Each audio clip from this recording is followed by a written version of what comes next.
Welcome to real talks. ഒരു real estate property sale ചെയ്യാൻ decide ചെയ്ത് കഴിഞ്ഞാൽ അതിൻ്റെ പ്രൈസ് കോമ്പറ്റീറ്റീവായിട്ട് എങ്ങനെ ഫിക്സ് ചെയ്യാം, ഇന്നത്തെ ടോപ്പിക് അതാണ്. നമ്മൾ പലപ്പോഴും പ്രോപ്പർട്ടീസിൻ്റെ പ്രൈസ് ആസ്കിങ് കൂടുതലായതുകൊണ്ട് പ്രോപ്പർട്ടിയുടെ സെയിൽ നടക്കാതെ പോകാറുണ്ട്. ഒരു കോമ്പറ്റീറ്റീവ് പ്രൈസ് ഫിക്സ് ചെയ്യുവാൻ നമ്മൾ ആദ്യം ചെയ്യേണ്ടത്, ഫോർ എക്സാമ്പിൾ ഒരു ഇൻഡിപെൻഡൻറ്റ് ഹൗസ് ആണെങ്കിൽ അവിടെയുള്ള ലാൻഡ് വാല്യൂ സ്റ്റഡി ചെയ്യുക. റീസെൻ്റ്ലി നടന്ന സെയിൽ അല്ലെങ്കിൽ സിമിലർ ടൈപ്പ് ലാൻഡ് സെയിലിന് അവൈലബിൾ ആയിട്ടുള്ളത് ഒരു 3-4 പ്രോപ്പർട്ടികൾ വിസിറ്റ് ചെയ്യുക, പ്രൈസ് സ്റ്റഡി ചെയ്യുക, പ്രൈസ് ഫിക്സ് ചെയ്യുക. ഫോർ എക്സാമ്പിൾ റീസെൻ്റ്ലി നടന്ന സെയിൽ അല്ലെങ്കിൽ പ്രൈസ് ആസ്കിങ് ഒരു 5 to 6 lakhs ആ ഒരു റേഞ്ച് ആണെങ്കിൽ we can also as 5 to 6 lakhs per cent value.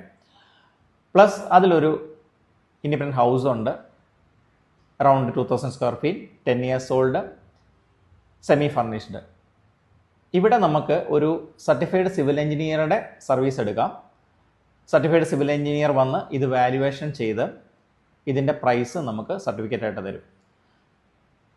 That amount plus land value ഇത് ആഡ് ചെയ്യുമ്പോൾ നമ്മളുടെ പ്രോപ്പർട്ടിയുടെ പ്രൈസ് കിട്ടും. പ്ലസ് ഒരു 10-15 lakhs ആഡ് ചെയ്യുക.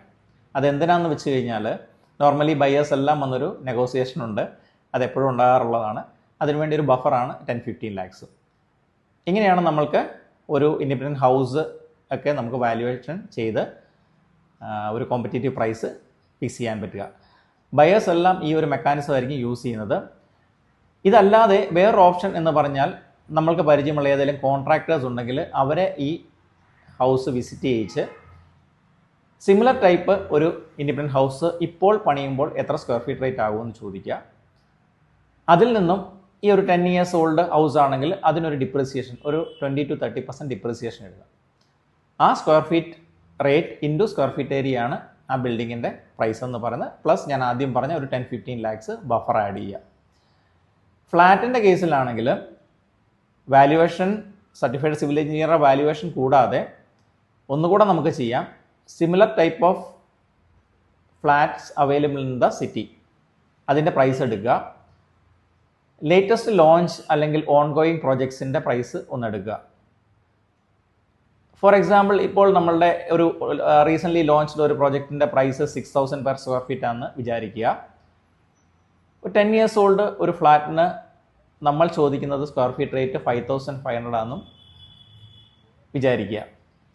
ഒരു 500 rupees ഡിഫറൻസേ അവിടെ വരുന്നുള്ളൂ. ഒരു ബയർ വന്നു കഴിഞ്ഞാൽ ബയർ നോക്കുമ്പോൾ ഒരു 10 years ഡിഫറൻസിൽ 500 rupees വരുന്നുള്ളൂ.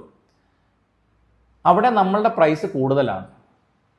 ഇങ്ങനൊരു സിറ്റുവേഷനിൽ സെയിൽ നടക്കാതെ പോകാറുണ്ട്. അതുകൊണ്ടാണ് ഞാൻ ആദ്യമേ പറഞ്ഞത്, മാർക്കറ്റ് സ്റ്റഡി ചെയ്യണം, സിമിലർ ടൈപ്പ് ഓഫ് ഫ്ലാറ്റ്സിൻ്റെ റേറ്റ്സ് സ്റ്റഡി ചെയ്യണം. ഇതിന്ന് നമ്മളുടെ ഓൺലൈൻ മീഡിയംസിലെല്ലാം അവൈലബിൾ ആണ്, അഡ്വർടൈസ്മെൻറ്റ്സിലെല്ലാം ഈ പ്രോപ്പർട്ടീസിനെല്ലാം പ്രൈസിങ് അവൈലബിൾ ആണ്. ഇത് സ്റ്റഡി ചെയ്തിട്ട് വേണം നമ്മൾ ഒരു പ്രൈസ് ഫിക്സ് ചെയ്യാനായിട്ട്. ഫ്രണ്ട്സ്, റിലേറ്റീവ്സ് ഇവരൊക്കെ സജസ്റ്റ് ചെയ്യും, ഇവരുടെയൊക്കെ ഒപ്പീനിയൻസ് ഉണ്ടാകും. പ്രൈസ് എത്ര ചോദിക്കാം അത്ര കിട്ടും, അതിനുള്ള വാല്യൂ ഉണ്ട്. അങ്ങനെ നമ്മൾ പ്രൈസ് ഫിക്സ് ചെയ്ത് കഴിഞ്ഞാൽ സെയിൽ നടക്കാതെ അല്ലെങ്കിൽ സെയിലിന് ഒരുപാട് ഡിലേ ആകും. ഈ ഒരു മെക്കാനിസത്തിൽ നമ്മൾ പ്രൈസ് ഫിക്സ് ചെയ്ത് കഴിഞ്ഞാൽ സെയിൽ എളുപ്പം നടക്കാനുള്ള സാധ്യതകളുണ്ട്. സംശയങ്ങളുണ്ടെങ്കിൽ വിളിക്കാം. Thank you.